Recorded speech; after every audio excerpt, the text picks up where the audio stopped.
अस्सलामुअलैकुम। आज के लेक्चर के ऑब्जेक्टिव्स हैं कि सेपरेट बिजनेस एंटिटी क्या है, सिंगल और डबल एंट्री बुक कीपिंग में क्या फ़र्क है, डेबिट और क्रेडिट क्या है, ट्रांजैक्शन का डुअल एस्पेक्ट क्या है और अकाउंटिंग इक्वेशन कैसे बनती है। सबसे पहले हम डिस्कस करते हैं कि सेपरेट एंटिटी कॉन्सेप्ट। बिजनेस को ओनर से अलग इंडिपेंडेंटली ट्रीट करने को सेपरेट एंटिटी कहते हैं। मिसाल के तौर पे मिस्टर ए अपना बिजनेस स्टार्ट करता है। वो बिजनेस में जो इन्वेस्टमेंट करता है, बिजनेस उससे अपने एसेट्स परचेज करता है जो बिजनेस की प्रॉपर्टी है, ना कि ओनर की। बेशक इनका बराह रास्त तल्लक ओनर से है, लेकिन ये बिजनेस के एसेट्स हैं। इसी तरह जो मिस्टर ए इन्वेस्ट करता है वो बिजनेस के लिए लाइबिलिटी है, जिस पे बिजनेस ने मिस्टर ए को रिटर्न करना होता है। सिंगल एंट्री बुक कीपिंग क्या है? सिंगल एंट्री बुक कीपिंग में ट्रांजैक्शन का सिर्फ एक एस्पेक्ट रिकॉर्ड होता है। ये कोई प्रॉपर सिस्टम नहीं है। ये छोटी छोटी शॉप्स और रिटेलर ये वाला सिस्टम इस्तेमाल करते हैं कि डेली की जो वो सेल करते हैं वो नोट कर ली, और जो कोई परचेसेस करते हैं वो नोट कर ली। बिज़नेस में ये सिस्टम नहीं चल सकता, क्योंकि बिज़नेस में ट्रांजैक्शन का फ़्लो बहुत ज़्यादा होता है और हमें उस जो फ़्लो होता है वो सारी इन्फॉर्मेशन चाहिए होती है फ्यूचर के लिए फ़ैसले करने के लिए। तो ये सिस्टम बिज़नेस में नहीं चल पाता। अब हम डिस्कस करते हैं कि डबल एंट्री सिस्टम क्या है। डबल एंट्री सिस्टम में ट्रांजैक्शन का डुअल एस्पेक्ट रिकॉर्ड होता है, यानी डेबिट और क्रेडिट। मिसाल के तौर पे हम कोई मशीनरी उधार परचेज़ करते हैं।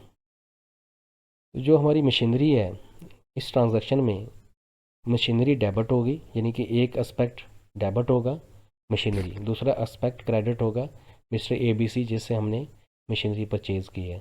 तो इस सिस्टम को डबल एंट्री बुक कीपिंग कहते हैं, और जितने भी बिजनेस है उसमें डबल एंट्री बुक कीपिंग इस्तेमाल होती है। डेबिट और क्रेडिट क्या है? डेबिट और क्रेडिट की प्रॉपर डेफिनेशन नहीं है। तो डेबिट और क्रेडिट को हम इस तरह से लेते हैं कि जो चीज़ फ़ायदा उठाती है या जो फ़ायदा रिसीव करता है वो डेबिट होता है, जो फ़ायदा देता है वो क्रेडिट होता है। या दूसरे लफ्ज़ों में कह लें कि जो चीज़ आती है वो डेबिट है, जो जाती है वो क्रेडिट है। Dual aspect of transactions. Her debit credit के इक्वल होता है। ट्रांजैक्शन के दो एस्पेक्ट होते हैं, एक लेफ़्ट साइड और एक राइट साइड। जो लेफ़्ट साइड होती है वो डेबिट साइड होती है, जो राइट साइड होती है वो क्रेडिट साइड होती है। ट्रांजैक्शन कैसे बनती है इसको हम प्रैक्टिकली देखते हैं। मिसाल के तौर पे मिस्टर ए ने बिज़नेस स्टार्ट किया है। इनिशियली उसने 1 लाख रुपए इन्वेस्ट किया है। बिज़नेस उससे बिल्डिंग परचेज़ करता है, फर्नीचर परचेज़ करता है और व्हीकल परचेज़ करता है। जो टोटल परचेजेस है वो 75,000 की है। बकाया कैश बच जाता है 25,000। सबसे पहले हम 1 लाख की ट्रांजैक्शन बनाते हैं कि जो मिस्टर ए ने इन्वेस्टमेंट की है बिजनेस में, इसकी ट्रांजैक्शन क्या बनती है, इसकी एंट्री क्या बनती है।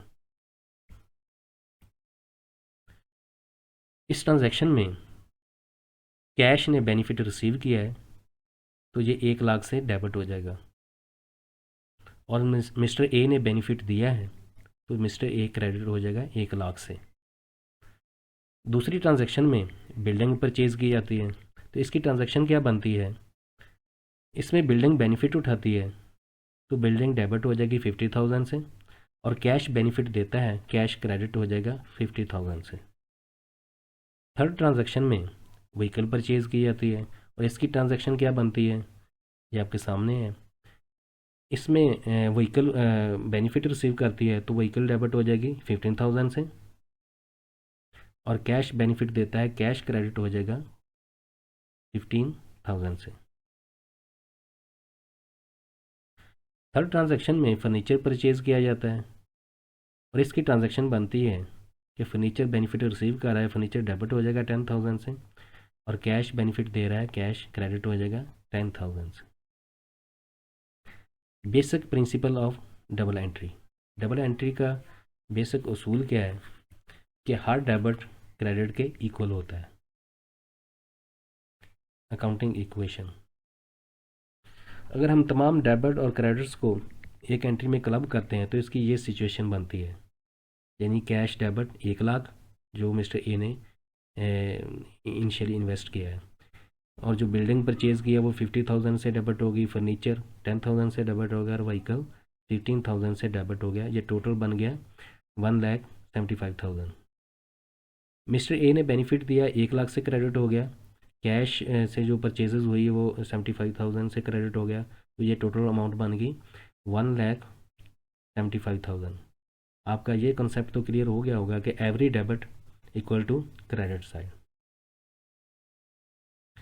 अगर हम जो अभी ये ट्रांजैक्शन हमने की है क्लब करके, अगर हम इसको देखते हैं तो इसमें जितनी भी परचेजेस हैं ये सारे बिजनेस के एसेट्स हैं, ना कि ओनर के एसेट्स। और जो ओनर ने इन्वेस्टमेंट किया है मिस्टर ए 1 लाख रुपए, ये बिज़नेस की लाइबिलिटी है जो बिज़नेस ने इस पे बिज़नेस ने रिटर्न करना होता है ओनर को। तो इसकी इक्वेशन बनती है assets equal to liabilities. Further liabilities दो हिस्सों में तकसीम हो जाती है। एक वो होती है जो इनिशियल इन्वेस्टमेंट है कैपिटल, और जो अदर लाइबिलिटीज़ हैं जो किसी मिस्टर ए बी से जो उधार परचेजेस की है या कोई दूसरी लाइबिलिटी है, तो एक वो पोर्शन है। दोनों को क्लब करें तो ये एसेट्स इक्वल टू लाइबिलिटी। ये था हमारा आज का लेक्चर। इसमें हमारा ये कॉन्सेप्ट क्लियर हो गया कि सेपरेट एंटिटी कॉन्सेप्ट क्या है और डेबिट और क्रेडिट क्या होता है, इसके अलावा ट्रांजैक्शन कैसे बनती हैं।